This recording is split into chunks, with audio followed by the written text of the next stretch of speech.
வணக்கம். ட்ரேடிங் அரிமா YouTube channel சார்பாக உங்களை அன்புடன் வரவேற்கிறேன். இன்னைக்கான பேங்க் நிஃப்டியோட மொமெண்டம் என்ன அப்படின்னு பார்த்துட்டு, நாளைக்கான கீ லெவல்ஸ் என்ன அப்படின்றதையும் பார்க்கலாம். அதே சமயத்துல வரும் வாரத்துக்கான என்ன மாதிரியான ஆப்ஷன் ஸ்ட்ராட்டஜி யூஸ் பண்ணலாம் அப்படின்றதையும் டீட்டெயிலாக இந்த வீடியோவில் பார்க்கலாம். இப்போ நான் பேங்க் நிஃப்டியோடைய வீக்லி சார்ட் எடுத்து வச்சிருக்கேன். இதில் வந்து பார்த்தீங்க அப்படின்னா, இந்த வீக்கு உங்களுக்கு ஆல்மோஸ்ட் வந்து ஒரு பாசிட்டிவ்ல தான் க்ளோஸ் பண்ணுறதுக்கு பார்க்குறாங்க. ஒருவேளை நாளைக்கு கொஞ்சம் பாசிட்டிவா இருக்கும் பட்சத்துல ஈஸியா வந்து அவங்க 48,420 ஒரு 48,430 அப்படின்ற ரேஞ்சில் அவங்க க்ளோஸ் பண்ணலாம் மேக்சிமம். இல்லை அப்படின்னா ஒருவேளை இன்னும் கொஞ்சம் கீழே இறங்கி வராங்க அப்படின்னா அவங்க 47,630 அப்படின்ற ரேஞ்சில் க்ளோஸ் பண்ணலாம். ஸோ நம்ம பார்க்கும்பொழுது எப்படி தெரியுது அப்படின்னா 47,630 வந்து சப்போர்ட் ஆகும். 530 போட்டேன். 47,630 வந்து சப்போர்ட் ஆகும். 48,400 வந்து ரெசிஸ்டன்ட் ஆகும்.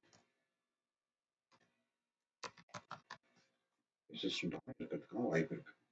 இது வந்து வீக்லி சார்ட்ல பார்த்து நம்ம சொல்றோம். இதே வந்து 15 மினிட்ஸ் சார்ட்ல என்ன நடக்குது அப்படின்றத பார்த்தலாம். 15 மினிட்ஸ் சார்ட்ல வந்து பார்க்கும்போது இன்னைக்கு என்ன நடந்தது அப்படின்னா, ஃபர்ஸ்ட் ஓப்பன் ஆகும்போதே ஒரு நேற்று க்ளோஸை விட கொஞ்சம் கேப் அப் தான் உங்களுக்கு வந்து ஓப்பன் ஆச்சு. பட் 48,000 வந்து அதாவது சஸ்டெயின் பண்ண முடியாம நல்ல ஒரு ஃபால் வந்தது. இந்த ஃபாலுக்கு அப்புறம் திரும்பவும் இந்த ஷார்ட் கவரிங்கை வந்து ஷார்ட் பில்டப் ஆனதை வந்து ஷார்ட் கவர் பண்ண ஆரம்பிச்சாங்க. வித்தின் ஒரு 3 கேண்டில்ஸ்லேயே வந்து பார்த்தீங்கன்னா ஷார்ட் பில்டப் ஆச்சு. வித்தின் ஒரு 15 மினிட்ஸ்லேயே அந்த ஷார்ட் பில்டப் ஆனது எல்லாத்தையுமே கவர் பண்ணி முடிச்ச உடனே வித்தின் 15 மினிட்ஸ்ல என்ன ஆச்சுன்னா திரும்பியும் ஒரு ஃபால் வர ஆரம்பிச்சது. வந்த உடனே எல்லாரும் என்ன நினைச்சாங்க அப்படின்னா இந்த ஷார்ட் பில்டப் ஆனதை திரும்பியும் ஒரு ஷார்ட் கவரிங் நடக்க ஆரம்பிச்சது. ஸோ இப்போ இதில் என்ன எனக்கு புரிஞ்சிக்க முடியுது அப்படின்னா, ஸோ எஃப்ஐஎஸ் வந்து செல் பண்ண ஆரம்பிச்சாங்க. டிஐஸ் வந்து கொஞ்சம் வாங்குறதுக்கு ட்ரை பண்ணாங்க. இல்லை பாதி எஃப்ஐஎஸ்ல இருக்கவங்களே என்ன பண்ணுறாங்க அப்படின்னா வாங்கி இருக்கிறதுக்கான வாய்ப்பு இருக்கு. திரும்பவும் சில டிஐஸ் வந்து என்ன பண்ணாங்கன்னா பில்டப் ஷார்ட் பில்டப் கொடுத்தாங்க. அப்புறம் அவங்க லாங்காக அவங்களுக்கு வந்து பார்த்தீங்கன்னா அதை ஷார்ட் கவரிங் பண்ணிட்டாங்க. ஸோ நாளைக்கு 48,000க்கு மேலே ஓப்பன் ஆகும் பட்சத்தில் நாளைக்கு கண்டிப்பாக 48,400 அப்படின்றது நம்மளுடைய ரேஞ்சு இந்த வாரத்துக்கு. ஸோ அதை அந்த இடத்துல க்ளோஸ் பண்ணுறதுக்கான வாய்ப்பு இருக்கு. இல்லை அப்படின்னா 48,000 வந்து சஸ்டெயின் பண்ண முடியல அப்படின்னா திரும்பவும் கீழே விழுந்து 48,600 630 அப்படின்ற ரேஞ்சில் ஒரு சைட்வேஸ்ல விழலாம். ஒருவேளை அதையும் உடையும் பட்சத்தில் 48,400 சாரி 47,400 அப்படின்ற ரேஞ்சுக்கு வருவதற்கான வாய்ப்பு இருக்கு. ஸோ இதுதான் வந்து ஸ்ட்ரக்சர் வைஸ்ல நமக்கு தெரியுது. நம்ம நேற்று என்ன சொல்லியிருந்தோம் அப்படின்னா இன்னும் கேப் அப் ஆகி மேலேயே க்ளோஸ் வைக்கலாம் 48,000க்கு மேலே. இல்லை அப்படின்னா நேத்தோடைய க்ளோஸை விட கொஞ்சம் கீழே ஓப்பன் ஆகி கொஞ்சம் அப்புறம் ரீட்ரேஸ்மெண்ட் பண்ணி திருப்பி கீழே விழுந்து 47,000க்கு வருவதற்கான வாய்ப்பு இருக்கு. அதாவது அந்த டுவர்ட்ஸ் அதுக்கான வாய்ப்பு இருக்கு. இன்னும் அப்படின்னா நேற்று இருக்கிற மாதிரியே இன்னைக்கும் வந்து ஒரு சைட்வேஸ் அப்பர் சைட்வேஸ் அது புல்லிஷ் சைட்வேஸ் இருக்கிறதுக்கான வாய்ப்பு இருக்கு அப்படின்னு சொல்லியிருந்தோம். பட்டு இன்னைக்கு மார்க்கெட் வந்து மேலும் கீழையும் வந்து ஒரு டபிள்யூ பேட்டர்ன் வந்து ஃபார்ம் ஆயிருக்கு. இதனால நிறைய இன்ட்ராடே ட்ரேடர்ஸ் வந்து லாஸ் ஆகிறதுக்கான வாய்ப்பு நிறைய இருந்திருக்கும். அதனால பொசிஷன் ட்ரேட் தான் பண்றதுக்கு நீங்க பிகினர்ஸ் வந்து ஹெட்ஜோட பண்ணீங்க. இந்த ஹெட்ஜ் கூட இந்த மாதிரியான சுச்சுவேஷன்ல எப்படி இருக்கும்னு தெரியல. நிறைய பேருக்கு லாஸ் ஆகிற வாய்ப்பு இருக்கு. ஸோ பெட்டர் வந்து ரீசெண்ட் டைம்ஸ்ல வந்து இந்த மாதிரியான இன்ட்ராடே எக்ஸ்பைரி டைம்ல வந்து பொசிஷன் வச்சுக்கிறது, அதுவும் எலெக்ஷன் இருக்கிற டைம் வரைக்கும் பொசிஷன் வச்சிருக்கிறது அந்த அளவுக்கு நல்லதா தெரியல. நான் இதே ஒரே ஒரு கடைசியா நீங்க பார்க்கும்போது பார்த்தீங்கன்னா கிட்டத்தட்ட நல்ல வால்யூம் வந்து பில்டப் ஆயிருக்கு. ஸோ அதனால உங்களுக்கு வந்து பார்த்தீங்க அப்படின்னா இந்த இடத்துல அதாவது 47,300 47,400 அந்த ரேஞ்சில் வந்து நிறைய வந்து உங்களுக்கு நிறைய பேர் பை பண்ணியிருக்காங்க. ஸோ இந்த பையர்ஸை ட்ராப் பண்ணணும்னு சொன்னால் நாளைக்கு கொஞ்சம் ஏற மாதிரி ஏறிட்டு திரும்பவும் இந்த பையர்ஸை வந்து ட்ராப் பண்ணலாம். அப்படி இல்லை அப்படின்னா மேலே வந்து பார்த்தீங்கன்னா இன்னும் வந்து இங்கே இருக்கிற செல்லர்ஸ் வந்து இன்னும் கண்டினியூஸாக செல் பண்ணி தான் வச்சுருக்காங்க. ஸோ அதனால் இன்னும் கொஞ்சம் மேலே போகிறதுக்கு வாய்ப்பு இருக்குது. ஸோ இப்போ இதை வந்து ஃபிபனாச்சி ரீட்ரேஸ்மெண்ட்டில் பார்க்கலாம். ரீசெண்ட் ஹை டு லோ பார்க்கும்போது நமக்கு டுவர்ட்ஸ் 0.38 லெவலுக்கு வந்து போவதற்கான வாய்ப்பு இருக்குது. ஸோ நாளைக்கு வந்து இந்த டுவர்ட்ஸ் 0.3 இதை வந்து 48,150 அப்படின்றத உடைக்கும் பட்சத்தில் உடைச்சு நல்லா க்ளோஸ் வச்சுது அப்படின்னா டுவர்ட்ஸ் 0.5 லெவல், அதாவது 48,500 வரைக்கும் போவதற்கான வாய்ப்பு இருக்குது. ஒருவேளை 48,144 உடைக்கவே இல்லை அப்படின்னா அகைன் வந்து ஒரு சைட்வேஸ் வருவதற்கான வாய்ப்பு இருக்குது. ஸோ நான் இப்போ எப்படி இருந்ததுன்னா இதெல்லாம் ரிமூவ் பண்ணிடுறேன். நம்மளை பொறுத்த வரைக்கும் நாளைக்கு இந்த ஜோன்ல, அதாவது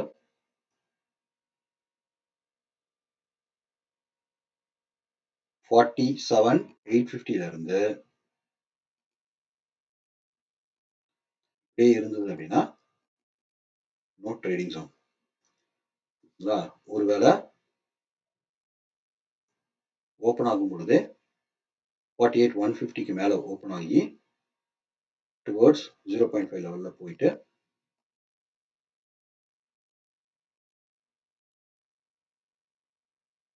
48,000க்குள்ளேயே உங்களுக்கு க்ளோஸ் வைக்கும் பட்சத்தில் நல்ல புல்லிஷ் மூவ்மெண்ட் வந்து வருவதற்கான வாய்ப்பு இருக்கு.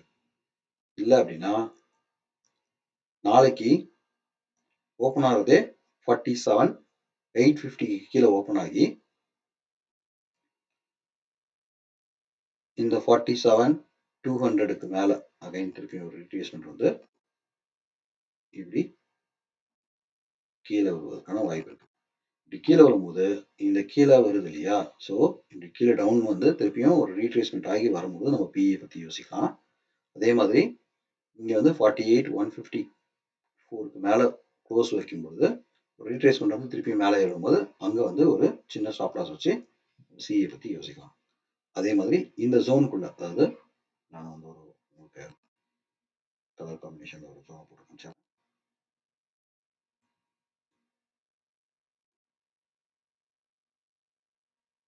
இந்த ஜோன்ல வந்து இருந்தா ட்ரேட் பண்ண வேண்டாம். சரிங்களா? ஸோ இதுதான் வந்து இப்போதைக்கு நம்ம வந்து இந்த மூமெண்ட் நம்ம காமிக்கிறோம். சரி, இப்போ கமிலா பிவட் பாயிண்ட்ஸ் என்ன சொல்லுதுன்றதையும் பார்க்கலாம். கேமிலா பிவட் பாயிண்ட்ஸ் வந்து இன்னைக்கு வந்து ஒரு சப்போர்ட் கெமிலா L3 வந்து பார்த்தீங்கன்னா பிவட் கிட்ட இருக்கு. ஸோ அதனால வந்து ஒரு மேலே ஒரு புல்லிஷ் மூவ்மெண்ட் வருவதற்கான வாய்ப்பு இருக்கு. அப்படி இருந்தது அப்படின்னா எய்தர் இந்த இது ஹைலைட் பண்ணக்கூடிய ஒரு புல்லிஷ் ரேஞ்ச் பவுண்ட் இருக்கிறதுக்கான வாய்ப்பு இருக்கு. அப்படி இல்லை அப்படின்னா இந்த மாதிரி மேலே இருக்கிறதுக்கான வாய்ப்பு இருக்கு. ஒருவேளை 47,750 கீழே வந்து க்ளோஸ் வைக்கும் பட்சத்தில் கீழே விழுவதற்கான வாய்ப்பு இருக்கு. ஸோ அப்போ வந்து நம்ம எப்படி யூஸ் பண்ணுறதுன்றதை பார்க்கலாம். இதை வந்து கெமிலா பிவட் பாயிண்ட்ஸ் நமக்கு சொல்லக்கூடிய விஷயம். அடுத்தது விவேப்பை பார்க்கும் பொழுது மேக்சிமம் நமக்கு எவ்வளோ தூரத்துக்கு போகிறதுக்கான வாய்ப்பு இருக்கு அப்படின்னா 48,250. ஸோ அங்கே வந்து பார்த்தீங்கன்னா உங்களுக்கு குவார்டர்லி விவேப்பும் மந்த்லி விவேப்பும் ஒன்றா ஆகுது. ஸோ ரொம்ப ஸ்ட்ராங்காக இருக்கிறதுக்கான வாய்ப்பு இருக்கு. அதை உடைக்கும் பட்சத்தில் மேலே போவதற்கான வாய்ப்பு இருக்கு. உடைச்சி கொஞ்சம் லைட்டாக மேலே போயிட்டு திருப்பியும் கீழே விழுவதற்கான வாய்ப்பு நிறைய இருக்கு. சப்போஸ் அப்படி இல்லை அப்படின்னா நான் சொன்ன மாதிரி 48,500க்கு மேலே நல்ல புல்லிஷ் மூவ்மெண்ட் கொடுக்கறதுக்கான வாய்ப்பு இருக்கு. நாளை பொறுத்த வரைக்கும் இந்த 48,247 to 250 ரேஞ்ச் வந்து ரொம்ப ரொம்ப ரொம்ப குரூஷியல். ஸோ அது எப்படி இருக்கு அப்படின்றத பார்க்கலாம். அதே மாதிரி கீழே வந்து பார்த்தீங்கன்னா உங்களுக்கு இயர்லி விவேப் இருக்கு. ஸோ இந்த ரேஞ்சுக்குள்ளேயே தான் நாளைக்கு நம்ம இந்த ரேஞ்சை நம்ம சொன்ன மாதிரி இந்த எல்லோ ரேஞ்சை என்ன பண்ணுது அப்படின்றத பார்க்கலாம். சரி, இப்போ எஃப்ஐஐ டேட்டா பார்க்கலாம். எஃப்ஐஐ டேட்டா பொறுத்த வரைக்கும் மைல்டு மீடியம் புல்லிஷாக இருந்து ஆப்ஷன்ஸில் வந்து மீடியம் பேரிஷாக மாறியிருக்காங்க. அதே மாதிரி புட்டில் வந்து பார்த்தீங்கன்னா ஸ்ட்ராங் பேரிஷாக இருந்திருக்காங்க. ஸோ இதில் இருந்து என்ன தெரியுது அப்படின்னா, ஃபர்ஸ்ட்டு அவங்க வந்து ஃபியூச்சர்ஸில் வந்து நிஃப்டி 50 வந்து ஷார்ட் பண்ணிட்டு இந்த இந்த அதாவது ஆப்ஷன்ஸில் வந்து பார்த்தீங்கன்னா அவங்க வந்து பை பண்ணியிருக்காங்க. அதே மாதிரி ஹெட்ஜிங்காக பேங்க் நிஃப்டி வந்து ஃபியூச்சர்ஸில் வந்து பை பண்ணிட்டு ஆப்ஷன்ஸில் பயங்கரமாக செல் பண்ணியிருக்காங்க ஹெட்ஜிங்காக. ஸோ ஹெட்ஜிங்கோட இது கம்பேர் பண்ணி பார்க்கும்போது புல்லிஷ் மூமெண்டம் வந்து பேங்க் நிஃப்டிக்கு கொஞ்சம் இருந்தாலும் ஹெட்ஜிங் இருக்கு. ஆனால் வந்து நிஃப்டி 50 வந்து பயங்கரமான ஃபியூச்சருடைய ஷார்ட் பண்ணியிருக்கனால நாளைக்கு கீழே விழுவதற்கான அதேமாரி எஃப்ஐஎஸ் கீழே வந்து விழுந்ததுன்னா டிஎஸ் வாங்கினாங்க அப்படின்னா அப்படியே ஒரு ரேஞ்சுக்குள்ள இருக்கும். அவங்களும் விட்டுட்டாங்க அப்படின்னா கீழே திரும்ப விழுவதற்கான வாய்ப்பு இருக்கு. இல்லை இது ரெண்டும் போட்டி நடந்ததுன்னா இன்னைக்கு மாதிரி மேலையும் கீழே போவதற்கான வாய்ப்பு இருக்கு. பட் இன்னைக்கான எக்ஸ்பைரின்றதுனால நாளைக்கு வந்து ஒரு ரேஞ்ச் மூமெண்ட் செட் பண்ணுவாங்க. அப்போ ப்ரீமியம் அவ்வளோ சீக்கிரத்தில் கொஞ்சம் ஏற்று தான் பார்ப்பாங்க. ஏன்னா சனிக்கிழமையும் நமக்கு வந்து இன்னைக்கு இந்த வாரம் ட்ரேடிங் இருக்கு. ஸோ அதனால கொஞ்சம் ப்ரீமியம் வந்து ஏற்றவும் அப்படியே மெயின்டைன் பண்ணவும் வாய்ப்பு நிறைய இருக்கு. இப்போ ஒய்ஏ டேட்டா என்ன சொல்லுதுன்னு பார்க்கலாம். ஒய்ஏ டேட்டா பொறுத்த வரைக்கும் 48,000ல உங்களுக்கு வந்து கெயின் வந்து கால் வந்து டிக்ரீஸ் ஆயிருக்கு, புட்டு வந்து இன்க்ரீஸ் ஆயிருக்கு. பட் ஸ்டில் 47,500ல புட்டு வந்து ஸ்ட்ராங்காக இருக்கு. ஸோ இதே கண்டினியூ ஆகும் பட்சத்தில் 47,500 to 48,000 அப்படின்ற ரேஞ்சுக்குள்ள தான் இருக்கும். ஒரு வேளை நாளைக்கு வந்து ஒரு கேப்பை 48,000ல போகுது அப்படின்னு பட்சத்தில் 48,500 அல்ல 48,300 அப்படின்றதுக்குள்ள உங்களுக்கு சுருவதற்கான வாய்ப்பு இருக்கு. 10 o'clock மேலே என்ன நடக்குதுன்றதையும் பார்த்துடலாம். ஆஸ் யூஷுவல் இந்தியா விக்ஸ் கொஞ்சம் ஸ்டேபிளாக வந்து 20லேயே நிற்கிது இப்போ முடியும் போது. ஸோ நாளைக்கு என்ன மாதிரி இருக்குதுன்றத ஒரு மணி நேரம் கழிச்சு 10 o'clock 10:30 அதாவது 1 hour கேண்டில் வந்து ஃபர்ஸ்ட் பில்டப் பண்ணதுக்கப்புறம் அதன் பிறகு நம்ம என்ன நடக்குதுன்னு பார்க்கலாம். இந்த வீடியோ வந்து முழுக்க ஒரு எஜுகேஷன் பர்பஸ்க்கான வீடியோ. இதில் வந்து நீங்கள் ட்ரேடோ இல்லை இன்வெஸ்ட்மெண்ட்டோ பண்ணுறதுக்கு முன்னாடி செபி ரிஜிஸ்டர்ட் அட்வைசர் கிட்ட கன்சல்ட் பண்ணிட்டு பண்ணுங்க. அப்படி இல்லைன்னா நீங்களே உங்கள் ஓன் அனலைஸ் பண்ணி அதன் பிறகு ட்ரேட் பண்ணுங்க. ஹோப்ஃபுல்லி இந்த வீடியோ உங்களுக்கு பிடிச்சிருக்கும் நம்புறேன். இந்த வீடியோ பிடிச்சிருந்தா லைக் பண்ணுங்க, ஷேர் பண்ணுங்க, சப்ஸ்கிரைப் பண்ணாலும் சப்ஸ்கிரைப் பண்ணிக்கங்க. நன்றி, வணக்கம்.